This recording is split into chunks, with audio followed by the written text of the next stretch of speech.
Welcome na sa Aksyon Balita Sunday Edition, karon nga daw Agosto 16, 2020. Upod ang inyo alagad Aksyon, Eden Aboso. Detalye sa mga balita lokal pagkatapos gid lamang sini.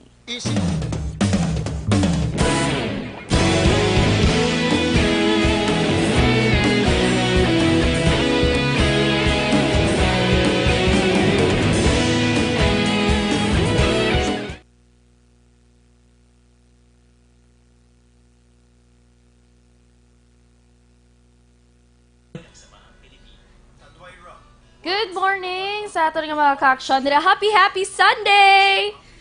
Basi na tingala ka mo nga ako subo kay wala pa si Aksyon Dorel kay may mga importante nga mga hilikoton si Aksyon Dorel. Amo ginaya sa live. May mga importante gina nga mga hilikoton So kamusta ka mo? Good morning gali sa tanan naton nga mga viewers diri sa Facebook Live. Kay Angie Halandoni, good morning Aksyon Radio. Greet niya lang kuno sinang nene ka sinang nene kuno i-greet niya pero tulog pa. Ano naman? Kay Cory Vida, Suki, good morning Aksyon Eden. Long time no see. Hello, I'm back. Oh, I'm back.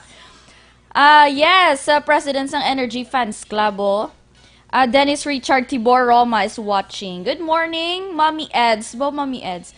Happy Sunday, everyone. Keep safe and God bless, gid. Shout out kay Ray Jantan Villalon kag sa Energy Fans Club. Salamat. Kay Ray Jan Dira Villalon, good morning sa Vice President. Warlito Nesha, good morning mga ka-aksyon. Good morning, Barangay Magbalyo. Hello, good morning sa tanan kag sa aton nga mga listeners dira. Updan ninyo ako no, subong nga Sunday. Dirigid sa Aksyon Balita morning, Sunday edition gali na mo ko nalipat-lipat na ko. Nakadlawan na lang ko reaction JM kay nano man. Christy Guardialao, hello, good morning. Kay Aldrin Diamante, hello, good morning man Aksyon Radio. Michael Malvas, good morning. Dennis Richard Tibor, do katahom sang earrings ba daw lantern. Magna siya pa comeback earrings na siya. Kay Marjon Radas, good morning man. Kay Joden Arante Asong, good morning. Sa mga nagapamangkot gali ha, August 16 subong, extended ang Modified General Community Quarantine both sa Negros Occidental kag diri sa syudad sa Bacolod hasta ni siya sa Agosto 30. May 31 ang 30. August. Oo, may 31. So extend kita gyapon kung ano aton nga ginahimo, ginabuhat, pagsuksos ang face mask, social distancing, sundon lang na dapat. Plus, no, may araman mandate ang aton DOTR, kag ang aton nga dole sa pagsuksok sang face shield. So, dapat sundon, taina ang iba nagareklamo, naghambal ang iban, nga hindi sila kaginhawa. So, mo gina siya ya. Magkakaginawa, kagina kami buho ang imo ilong. Padayon lang ang paghinhawa. Yes, Early Vega, good morning. Joy de la Santos Evangelio, good morning. Kay Narcisa Esoras Escobar, good morning Aksyon Radio. Tamyaw niya lang kuno family Escobar. Watching from Cebu City, kamusta ang taga Cebu kay do General Community Quarantine na kamuda dira subong no ang Cebu. Kag kay Alex Fuentes, may aga Aksyon Miss Eden kag happy blessed Sunday sa imo miss. Be safe. Yes, hindi lang kami dapat ang be safe, kita dapat tanan be safe. Kay sa gihapon, wala sang vaccine ang COVID-19. Batay na sa aton balita lokal.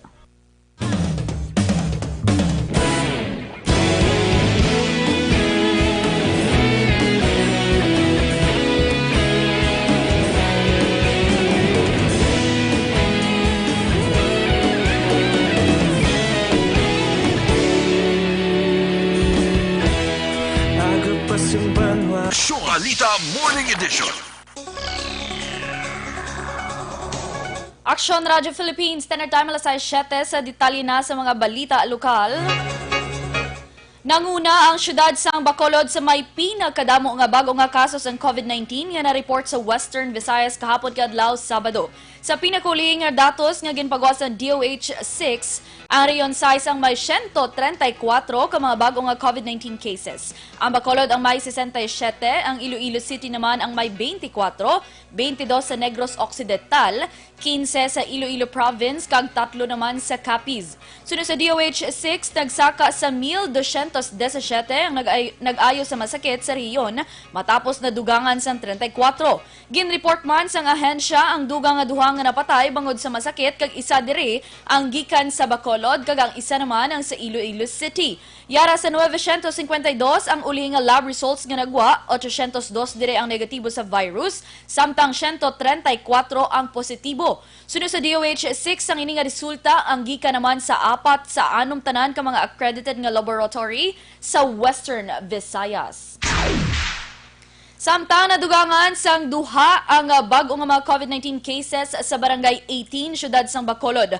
Bangod sini nagsaka na sa 11 tanan ang na-record nga kaso sa amo nga barangay sa sulod lamang sang isa ka semana. Suno kay punong barangay Madeline Diaz ang porsyon sang Purok Cordova kag Purok Everlasting ang nakapaydalom sa karon sa lockdown. Dugang pa ni Diaz 5 sa mga nagpositibo ang nagatrabaho sa Corazon Locsin Monte Libano Memorial Regional Hospital. Pinakabata nga COVID-19 positive sa barangay 18 ang nagaedad duha ka tuig. Suno kay Diaz sa mga nagpositibo sa ila barangay ang yara sa hospital ukon sa quarantine facility. Suno sa punong barangay ang mga residente sa barangay 18 amo lamang ang makasulod sa ilang lugar bilang precautionary measures. Sa ikalima naman nga tion, ginpalawig ni Bacolod Mayor Evilio Linardia ang modified general community quarantine status ang syudad. Umpisa naman Agosto 15, tubtob 31. Ining base sa Executive Order Number 53 nga gin-issue sang alkalde sang Agosto 15. Nasaad sa EO nga padayon nga ipatuman ng mga localized lockdown sa tion nga may mga persona nga magpositibo sa COVID-19 sa isa naman ka lugar. Nagapanumduman ang alkalde sa mga vulnerable sectors nga mag-home quarantine, lakip na ang mga nagaedad 21 anyos panubo, 60 anyos pasaka, may mga immunodeficiencies, comorbidities kag iban pa nga health risk kag nagabusong. Igapatuman sa gihapon ng curfew umpisa alas 8 sang gabi tubtob alas 4 sang kagahon, amuman ang liquor ban. Magasiraman ang 3 kadalagko nga merkado sa Bacolod sa kada Domingo nga adlaw para sa disinfection.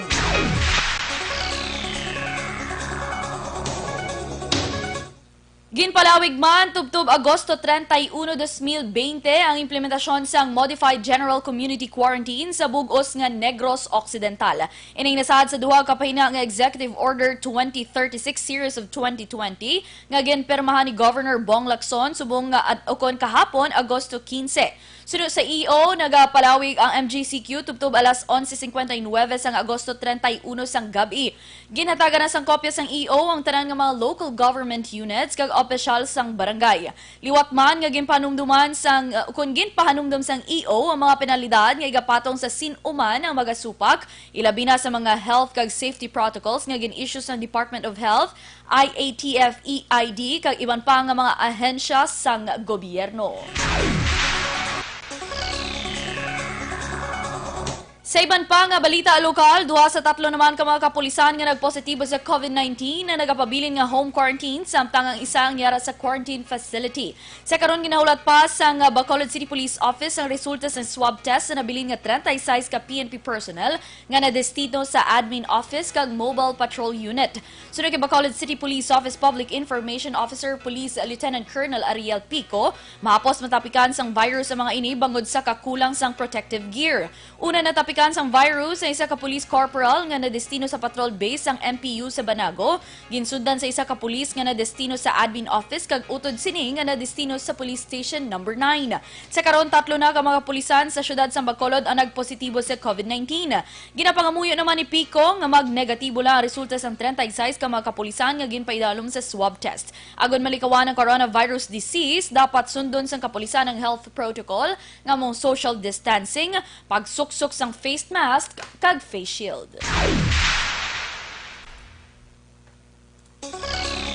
Sa katapusan nga balita lokal, na-rescue naman sa 62nd Infantry Battalion ang duha ka mga menor de edad nga NPA recruits sa damlaglang duha ka enkwentro sa barangay Sandayaw, syudad sang gihul nga Negros Oriental sa tong Biyernes nga adlaw Agosto 14.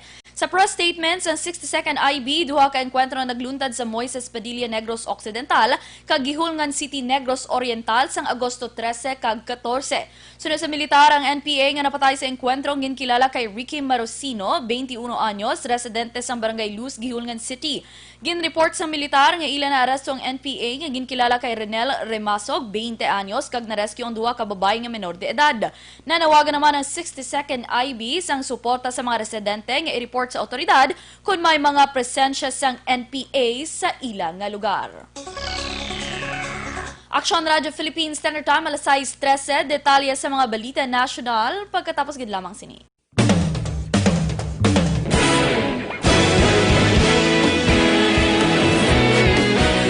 Naghakot sang Yes! Good morning! Doon napiyo ko.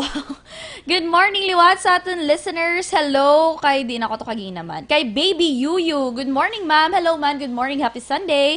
Kay Joden Arante Asong, watching from Concepcion, Iloilo. Sheng Villar, have a blessed day ahead, everyone. Kay Michael June Season. Good morning, Kuno Action Eden.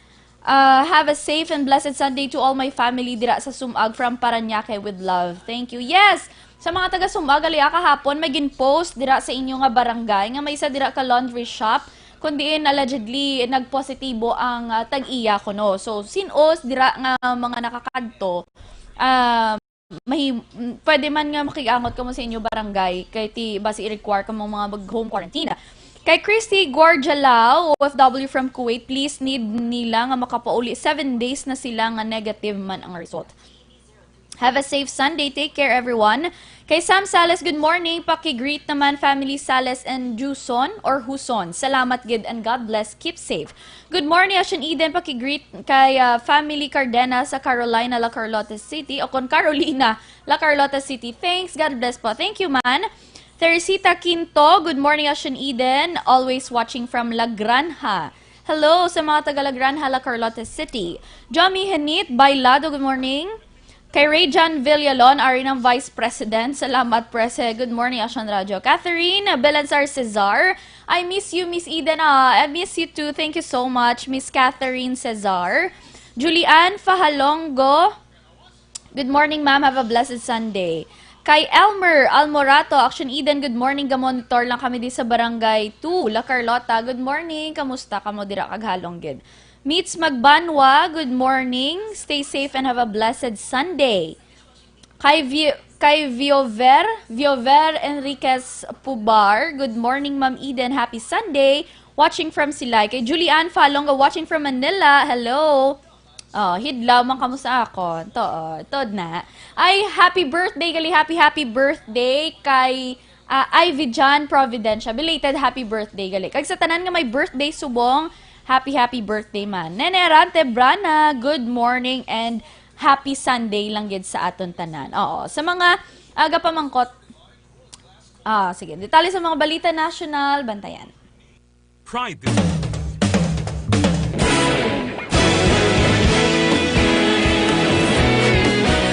Naghakot sang pagpasidungog ang mga katapo programa kag drama sang DYEZ Aksyon Radio Bacolod sa Tingog kag Handurawan Awards 2020 sang KBP Negros Occidental Chapter. Ladies and gentlemen, our icon of radio in Negros Occidental this year goes to Eduardo De La Fuente. Padayon Aksyon Radio, Bacolod Salmudo. Ginpasidunggan Aksyon Balita Morning Edition. Aksyon Radio Philippines Standard Time, alas 6:17, detalye na sa mga balita national. Ginpahay sa Department of Education nga ginatugutan ng mga pribadong eskwelahan sa elementarya kag high school nga mag-umpisa sang klase antes ang Oktubre 5. Sa advisory ginpahayag sang DepEd ini matapos ang consultation upod ang Office of the Executive Secretary angod sa pagpaiway sa pagbukas ang klase humalin Agosto 24 pakadto sa Oktubre 5 kag kun bala cover diri ang private schools. Sunod sa DepEd, ang mga private school nga nag-umpisa na sang klase kung nagtala na sang klase antes ang Oktubre 5 ang pwede na magbukas ang klase pero dapat istrikto nga natuman ang distance learning modalities kag wala sang face-to-face classes. Ang DepEd ang una nga nag-require sa mga eskwelahan nga magsumeter sa ila school calendar kag document angot sa kahandaan sa pagbukas sang klase. Ang mga kolehiyo kag universidad ang hindi naman cover sang mando sang DepEd. Ginpahayag naman ni Presidential Spokesman Harry Roque nga may nagakaigo nga pondong gobyerno para sa pag-imprinta sang learning modules nga gamiton sa mga estudyante sa pagbukas ng klase. Inireaksyon ni Roque sa report nga may pila ka public schools sa mga probinsya ang nagapangayo sa donasyon para maka-imprinta sang modules kag iban pa nga learning materials. Sunod kay Roque, may ginpahayag ng DepEd nga 9 billion pesos agud gamiton sa pag-imprinta sang learning modules sa pagbukas ng klase. Apang subong nga ginpaisol na sa Oktubre 5, nagapati si Roque nga may nagkakaigo na nga panahon ang ahensya para ipanagtag ang pondo. Una, ginanunsyo ni Education Secretary Leonor Briones nga ginaprubahan ni Presidente Rodrigo Duterte ang rekomendasyon nga ipaisol ang pagbukas ng klase bangod sa nagapadayon nga COVID-19. Sa iban pa nga balita national, ginanunsyo naman sang COMELEC nga magabalik ang voters registration sa maabot nga Setyembre 1. Nasaad sa COMELEC Resolution number 19674, mabalik lamang ang voter registration sa mga lugar nga ginpaidalom sa ECQ kung modified ECQ sa tion nga ma-downgrade ang quarantine status sa GCQ o kung makakas na ang quarantine. Nasaad sa resolutions ng COMELEC, masuspend man ang voter registration kung ma-upgrade ang quarantine status sa mga lugar nga yara sa MGCQ kag GCQ. Sunod kay COMELEC spokesman James Jimenez, ilag na pangabay ang mga applicants nga mag-download sang application form sa www.comelec.gov.ph. Ginpahayag ni Jimenez sa mga forms ang dapat i-fill out sa mga aplikante kag ini ang permahan sa atubangan sang election officer sa COMELEC office. Ang mga aplikante ang gina-require man nga mag-fill out sang coronavirus self-declaration form. Magabutang naman ang COMELEC sang express lane para sa mga vulnerable sector, kangay sang senior citizens, PWD kag nagabusong. Ginpahayag naman ni PhilHealth spokesperson Shirley Domingo nga madamo sa mga opisyal sang PhilHealth ang nagperma na sang waiver agod pasugtan ng Anti-Money Laundering Council nga mag-check sang ila sining nga mga bank accounts. Sunod kay Domingo, isa siya sa mga nagperma sa nasambit nga secrecy waiver. Una diri sa House Committee hearing, may kang tanan sa ginalegar korupsyon kag anomalya sa ahensya, Sanday Jovita Aragona, Renato Limshaco Jr., Israel Pargas kag Nerissa Santiago ang nagpahayag nga handa sila nga magperma sang waiver agud pasugtan sang AMLC nga maglantaw sa ilang nga bank transactions. Ang apat nga mga senior vice presidents for information management, fund management kag health finance policy kag acting vice president for actual services. Samtang wala naman sang ideya si Domingo kung nagpirma si PhilHealth President kag CEO Ricardo Morales sang bank secrecy waiver.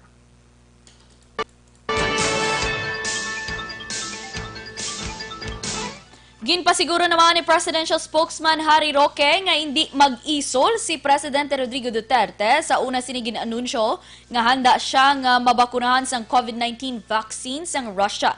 Sunod kay Roque, wala nag-isol ang presidente kag kunggit pahayag lamang sa Department of Science and Technology nga ang pinakaunang nga kahigayunan nga pwede makakuha sa vaccine among sa Mayo 1, 2021.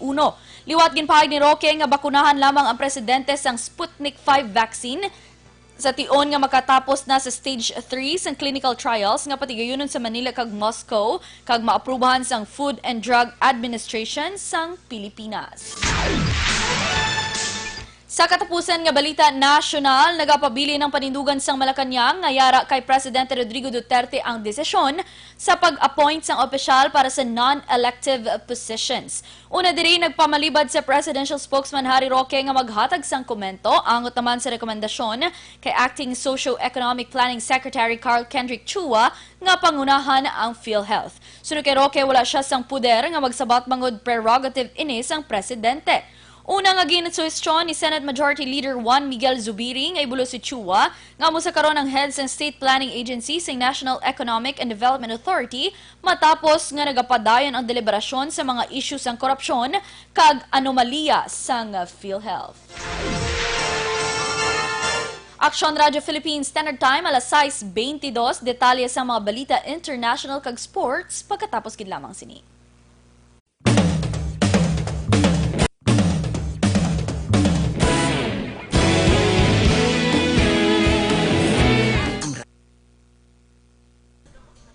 Hi, good morning kay Joycey de la Torre. Good morning, Aksyon Radyo Bacolod, Aksyon Eden, namati kami diri sa Negros Oriental. Thank you, kamusta ka mo dira kay do may tarik kabay pa, safe ka mo, kag layo ka mo dito sa encounter, nagligad, no? Kay nabukid naman to. Emelda Galaran, Tubal Cardenas, good morning, Aksyon Eden, paki-greet naman ang family Cardenas sa Carolina La Carlota City. Yes, good morning. Jocelyn Kalamaan, Helen Westna, Blessed Sunday, Action Eden, love the earrings. Thank you so much. Felizario Sasha, good morning. Watching from Cavite, Manila. Sir Ryan Yanson, kag kay Ma'am Abby, kag sa iya bata dira. Kabay pa nga matilawan kung inyo nga bake sushi. Kaya doon nalawagi ko sa inyo po, Sir Ryan. Dira sa San Carlos City, of course, family Ledesma dira. Good morning.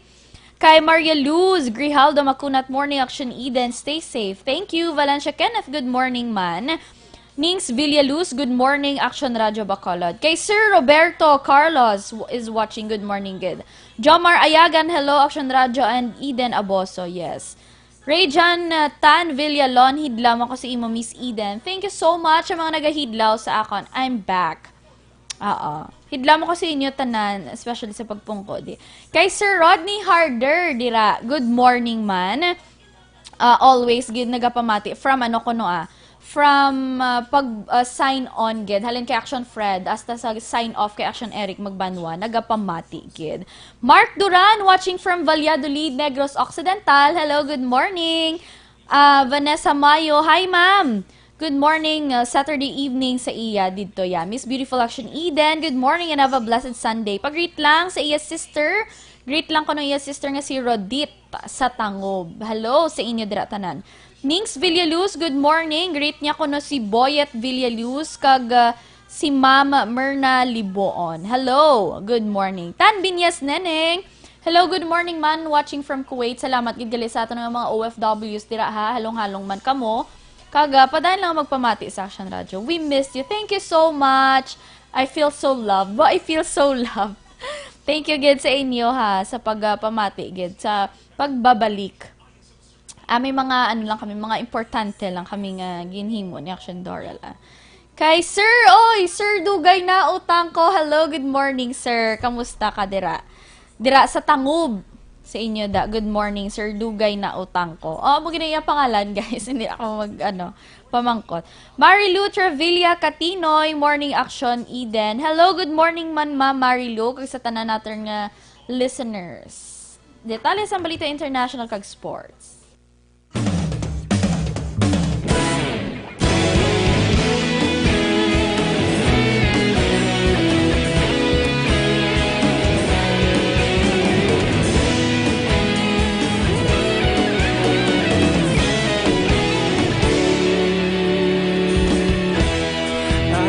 Ang banwa, mabugaw na hangin, nagadapya na. Ikaw nang ginapamati, alamon ginasandigan. Tingog sang probinsya, kamatuuran ginapalap na. Minsay nga may dala, paglaom kag kasanat. Tinuig na nagligan, ikaw gihapon ang ako nga istasyon. Sa paghudlak sang adlaw, sa pagtuhaw sang biton. Mga balita nga dala inspirasyon. Aksyon Radyo, Bacolod man sa gihapon. Padayon Aksyon Radyo, Bacolod saludo sa imo. Padayon Aksyon Radyo, salamat sa pagserbisyo. Patas kag balanse, matuod nga mensahe, wala sang Aksyon Balita Morning Edition. Action Radio Philippines Standard Time, alas 6:27. Detalye na sa Balita International. Liwat nga gin-target ni US President Donald Trump ang TikTok sa panibag o sini nga executive order. Ang mandong ginhimo agodulaw ng restrictions nga gin-issue nagligad nga semana ni Trump nga ang TikTok kag WeChat ang nagtapos na ang operasyon sa US. Ang bago nga tika nga tuyo i-counter sa nagasaka nga global powers and China.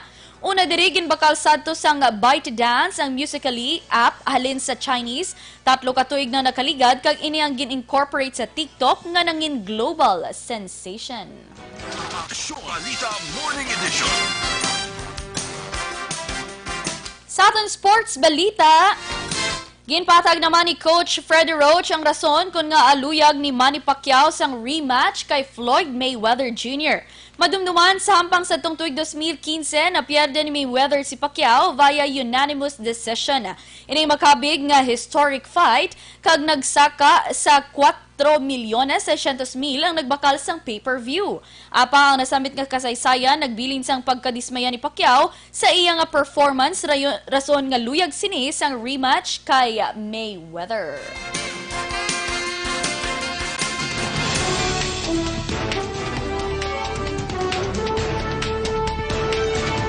Good morning lang liwat no sa aton nga listeners kag happy Sunday lang gid sa aton nga tunan sa liwat. Extended ang Modified General Community Quarantine o kon MGCQ diri sa syudad sa Bacolod subong man sa Negros Occidental. Kaysa diri sa Bacolod ha 8 PM sa gihapon ang curfew tubtob 4 AM sang kaagahon. Pagsukso sa face shield, sa face mask, sa face shield, pagpatuman sa social distancing ara gina sa gihapon. Sa liwat sa aton mga ka-aksyon, happy and blessed Sunday. Stay safe kita tanan because of COVID-19. Kag pangamuyo lang gid kita nga matapos na ni tanan. Kag inyo nabatian ang mga detalye sang balita lokal, national, international kag sports diri lamang sa Aksyon Balita Sunday Edition subong adlaw Agosto 16, 2020. Upod ang inyo alagad, Aksyon Eden Aboso. Una sa balita, una sa aksyon, sa Bacolod, Aksyon Radio.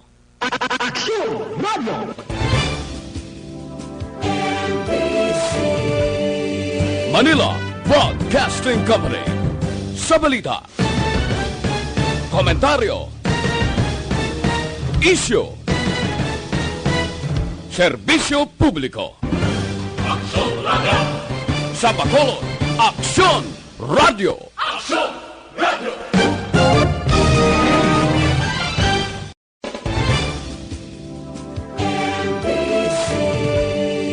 Manila Broadcasting Company. Sa balita, komentaryo, isyu, serbisyo publiko. Aksyon Radio. Sa Bacolod, Aksyon Radio. Aksyon